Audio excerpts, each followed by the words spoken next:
இன்னைக்கு நம்ம பார்க்க போற கதை ஒரு கற்பனை கதை. இந்த கதையில நம்ம ஒரு இடத்துல ரிஜெக்ட் ஆகிறப்ப, அதுல வர வலி இருக்கே, அது ரொம்ப மனச பாதிச்சிடுது. அது மாப்பிள்ளை பார்க்குற இடமா இருக்கட்டும், இல்ல வேலைக்கு போன இன்டர்வியூவா இருக்கட்டும். கிடைக்காதுன்னு தெரிஞ்ச அப்புறம் நம்மள நாமே தயார்படுத்திக்கணும். அது பத்தின கதைய தான் கொஞ்சம் விரிவா பார்க்கலாம். வாங்க கதைக்குள்ள போலாம். நம்ம கதையில வர ஹீரோ நந்தகுமார். விழுப்புரம் மாவட்டத்தைச் சேர்ந்தவர். இவரு சென்னையில ஐடி கம்பெனில வேலை பார்த்துட்டு வராரு. திருமணம் இன்னும் ஆகல. காலேஜ் முடிச்சுட்டு 2 வருஷமா வேலைக்கு தேடிட்டு இருக்காரு. கஷ்டப்பட்டு கடைசியில ஒரு வேலை கிடைச்சிருது. அந்த வேலையில தான் ஜாயின் பண்ணி 3 மந்த்ஸ் ஆகுது. நல்லா தான் போயிட்டு இருக்கு. இவர் ஆபீஸ்ல ஒர்க் பண்ணிட்டு இருக்கிறப்ப ஒரு வியாழக்கிழமை சாயந்தரம் 5 மணிக்கு ஃபோன் வருது. அவங்க அம்மா ஃபோன் பண்றாங்க. நந்தகுமார் கால் அட்டன் பண்ணதும், நாளைக்கு ஹாஃப் டே லீவ் போட்டுட்டு விழுப்புரம் பஸ் ஸ்டாண்ட் வந்துரு.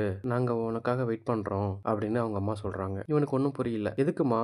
என்னம்மா விஷயம்? அது தெளிவா சொல்லுங்க அப்படின்னு கேட்கறான். அவங்க அம்மா, நாளைக்கு உனக்கு பொண்ணு பார்க்க போறோம். நல்ல இடமா வந்திருக்கு.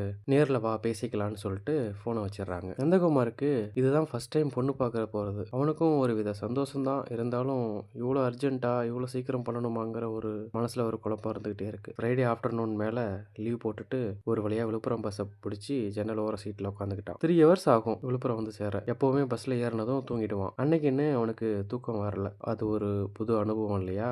அந்த ஆர்வமும் குறுகுறுப்பும் மனசுல ஓடிட்டே இருக்கு. அவனோட ஃப்ரெண்ட் சர்க்கிள்ல நந்தகுமார் தான் ஃபர்ஸ்ட் வேலைக்கு போனது. மத்தவங்க வேலை தேடிட்டு தான் இருக்காங்க. நந்தகுமார் எப்போல்லாம் லீவுக்கு ஊருக்கு வரானோ அப்போ அவனுக்காக வெயிட் பண்ணிட்டு இருப்பாங்க. லீவ் நாட்கள்ல அவங்க கூட தான் இருப்பான். பஸ் தேனாம்பேட்டை தாண்டி வந்துட்டு இருக்கு. அவனோட வாட்ச்ல டைம் பார்த்தா 4:20. அவன் மனசுல அம்மா இந்நேரம் பதறிட்டு இருப்பாங்க. எங்க வந்துட்டு இருக்கான்னு தெரியல.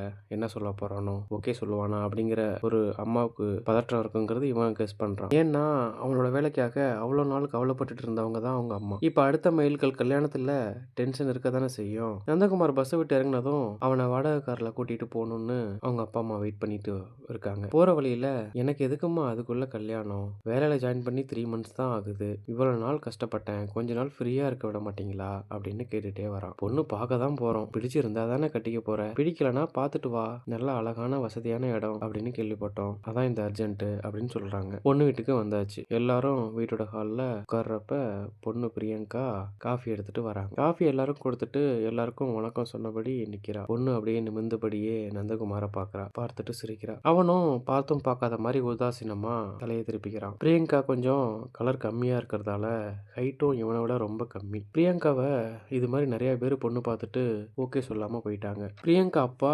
மாப்பிள்ளைக்கு பொண்ணு பிடிச்சிருக்கா அப்படின்னு கேக்குறாரு. நந்தகுமாரோ சட்டுன்னு எழுந்து கொஞ்சம் அவகாசம் வேணும் அப்படின்னு சொல்லிட்டு யோசிச்சுட்டு வெளியே ஹாலை விட்டு வெளியே வரான். பொண்ணு வீட்டுல கொஞ்சம் பதற்றமா தெரியுது. நாங்க சொல்றோம்னு சொல்லிட்டு அவங்க எல்லாருமே அங்க இருந்து கிளம்புறாங்க. மாப்பிள்ளை வீட்டுல கார்ல வரும்போதே அவங்க அப்பா அவளுக்கு என்னடா குறைச்சல் அப்படின்னு சொல்லிட்டு கேட்க ஆரம்பிக்கிறாரு. அப்படி பேசிட்டே வரக்குள்ள பொண்ணோட பெரியப்பா கிட்ட இருந்து ஃபோன் வருது.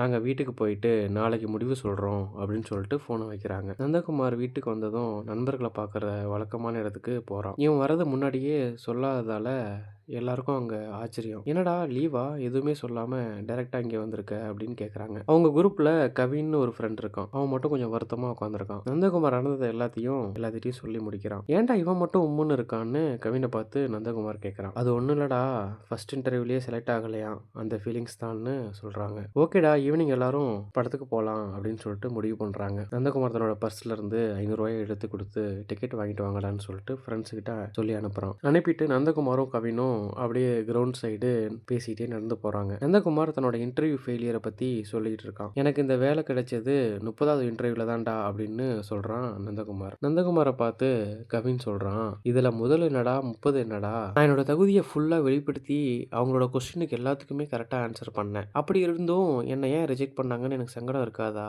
அப்படின்னு சொல்றான். நீயே சொல்லடா, உன்னோட ஃபர்ஸ்ட் இன்டர்வியூல உன்னை செலக்ட் பண்ணாம விட்டப்ப உனக்கு வருத்தமா இல்லையா அப்படின்னு கேட்கறான் கவின். நந்தகுமாருக்கு ஞாபகம்லாம் வந்து போச்சு. அன்னைக்கு நைட் அவன் சாப்பிட கூட இல்லை. ஃபர்ஸ்ட் இன்டர்வியூல ஃபெயிலுங்கிறப்ப தான் தகுதியானவன் தான் என்று தெரிஞ்சு கூட ரிஜெக்ட் பண்ணியிருக்காங்க. இது மாதிரியே அவன் எல்லா ஃபெயிலியரான இன்டர்வியூயும் நினைச்சு பார்த்தான். கவின் குறுக்கிட்டு, ரிஜெக்ட் பண்றது என்னமோ சகஜம்தான்டா, ஆனா அதை வெளிப்படுத்துற விதம்னு ஒண்ணு இருக்குல்ல, அது எவ்வளவு கஷ்டமா இருந்துச்சு. அலட்சியம், சம்பளம் கொடுக்க போறோம், இவன் நம்ம கிட்ட கை கட்டி தான் வேலை செய்யணும் அப்படிங்கிற ஆணவம் அப்படிங்கிற நல்லாவே நோட் பண்ணேன் அப்படின்னு சொல்றான். இப்படி சொல்லிட்டு கோவத்துல சொல்லி முடிக்கிறான். மூவி டிக்கெட்ஸ் வாங்கிட்டு ஃப்ரெண்ட்ஸ் எல்லாம் வந்துட்டாங்க. இவ்வளவு நேரம் கவின் பேசினது பிரியங்கா பெரிய பெரியப்பா பேசின மாரியே அவனுக்கு தோணியிருக்கு. கவினோட இன்டர்வியூவு, பிரியங்காவோட பொண்ணு பார்க்க போற விஷயம், இந்த இடம், பொருள் எல்லாமே வேற வேறயாக இருக்கலாம். ஆனா ரிஜெக்ஷன் என்னமோ ஒண்ணு தானே. நந்தகுமாரோட மனசுல 1000 எண்ணங்கள் ஓடிட்டு இருக்கு. ஃப்ரெண்ட்ஸ் எல்லாரும் வாங்கடா டைம் ஆச்சு தியேட்டருக்கு போலான்னு கூப்பிடுறாங்க. நந்தகுமாரோ நான் வரலடா, நீங்க பார்த்துட்டு வாங்க. எனக்கு அவசரமா ஒரு வேலை இருக்கு. நான் வீட்டுக்கு போயிட்டு அந்த பொண்ணுக்கு ஓகே சொல்ல போறேன். எனக்கு இது ஃபர்ஸ்ட் டைம் தான் பொண்ணு பார்க்கறது. ஆனா அந்த பொண்ணுக்கு இது நிறைய டைம் நடந்திருக்கு. எல்லாருமே